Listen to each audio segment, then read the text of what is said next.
"Oh, yes, and they may have the fact attested whenever they please."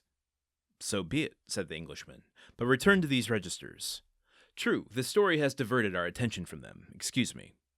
"Excuse you for what? For this story? By no means. It really seems to me very curious." "Yes, indeed. So, sir, you will wish to see all things relating to the poor Abbé, who really was gentleness itself." "Yes, you will much oblige me. Go into my study here, and I will show it to you." And they both entered Monsieur de Bouville's study. Everything was here arranged in perfect order. Each register had its number, each file of papers its place. The inspector begged the Englishman to seat himself in an armchair, and placed before him the register and documents relative to the Chateau d'If, giving him all the time he desired for the examination, while de Bouville seated himself in a corner and began to read his newspaper.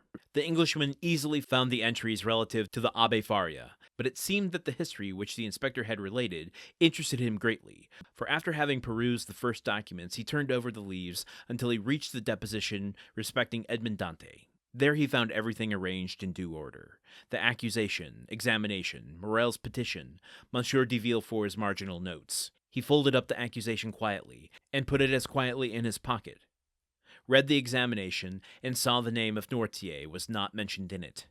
Perused, too, the application dated 10th April 1815, in which Morrel, by the deputy procurer's advice, exaggerated with the best intentions, for Napoleon was then on the throne, the services Dante had rendered to the imperial cause, services which Villefort's certificates rendered indisputable. He then saw through the whole thing. This petition to Napoleon, kept back by Villefort, had become, under the Second Restoration, a terrible weapon against him in the hands of the king's attorney.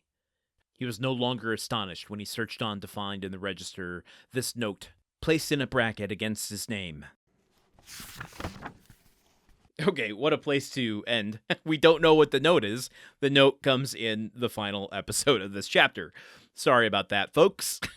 Sometimes the cutoff points for these episodes is a little awkward, and today happens to be one of those. So tomorrow we will find out what note has been placed next to his name in this register to condemn him forever and ever to imprisonment. But not today. Today we have only this passage to contend with, which isn't flashy. Today's passage isn't flashy, but it gives us a lot of subtle information, both setting us up and confirming some things that the audience knew, that Dante suspected. Let's go through some of it, shall we? What's listed here? First, we have Morrel's petition. So Morrel went to not only Villefort, but Bonaparte, to, whoever was on the throne at any given time. Morrel continued to reach out on behalf of Dante to get him unimprisoned, to get him free. Unimprisoned isn't a word. Do not start using it. So having evidence, in the official registry that Morrel actually did what was claimed by Caderousse has to be heartening to Dante when he sees it. However, there's also Villefort's marginal notes, which we'll get to in a second. But let's just continue with Morrel's thing here, which is, as we remember, there was King Louis, and then there was the second reign of power by Napoleon, those 100 days, followed by the Second Restoration. So lots of power changing back and forth there. Villefort, moving with the wind, whichever way it's blowing, makes this either a weapon against or for Dante, Morrel's notes here. And as it says that, let's go through it one more time here.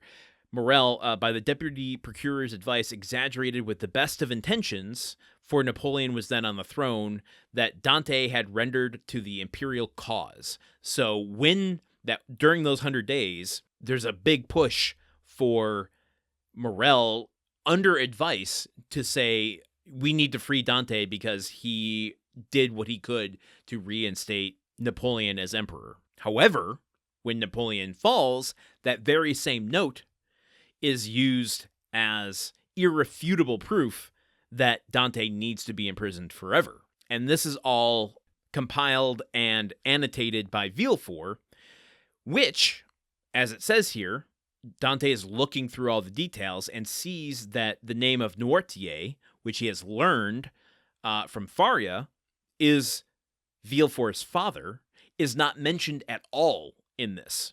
Now, he knew from having the letter given to him on the Isle of Elba that was meant for Captain Leclerc. He knew that it was addressed to Nortier. That's about all he knew of what was in this letter.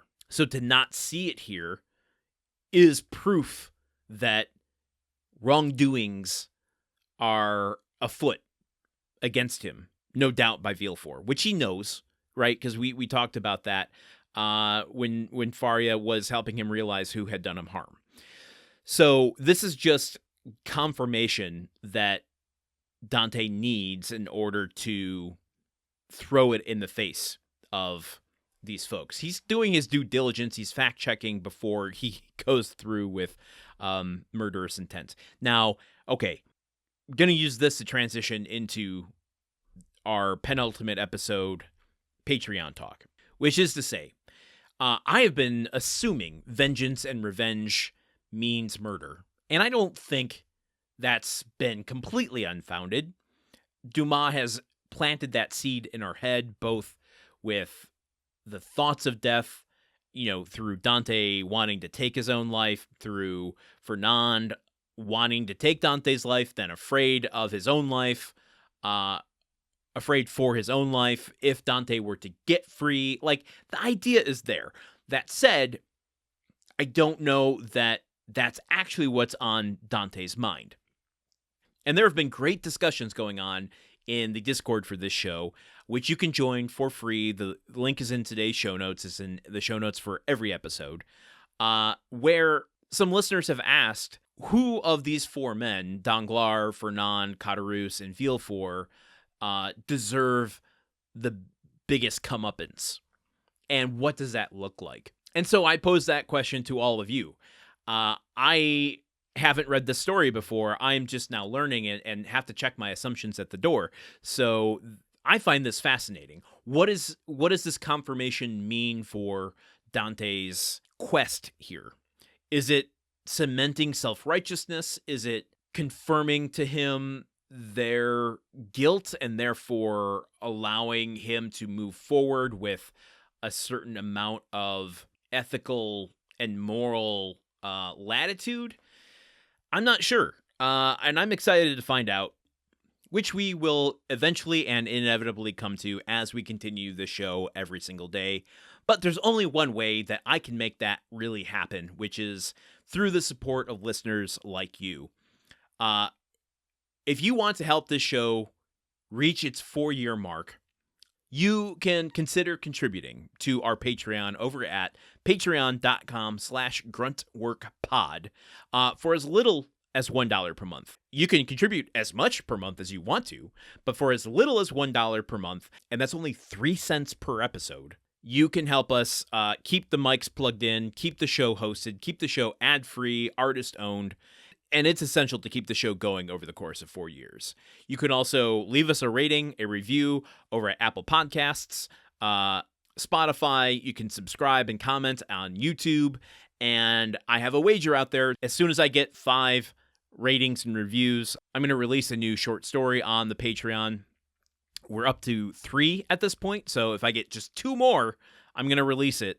And it's going to be Premature Burial by Edgar Allan Poe. So that's incentive to leave a rating or review. Or you can send the show to someone you know. A 1-to-1 recommendation actually gets people to press play, and then it's my job to keep them hooked. So if you want to send them an episode, send them the feed, send them anything you want, just tell them, bring it up on their phone, let them know about the show. That would be much appreciated. And lastly, as I said, you could join the Discord for free. Anybody can do it, not just the Patreon subscribers. So get the links in today's show notes and join me here tomorrow as we wrap up Chapter 28. Until then, okay, goodbye. The Countdown of Monte Cristo is part of the Gruntwork Podcast Network. This show is produced, edited, and hosted by Landon Solano. The original text of The Count of Monte Cristo by Alexander Dumas. Theme song by Magic Solo.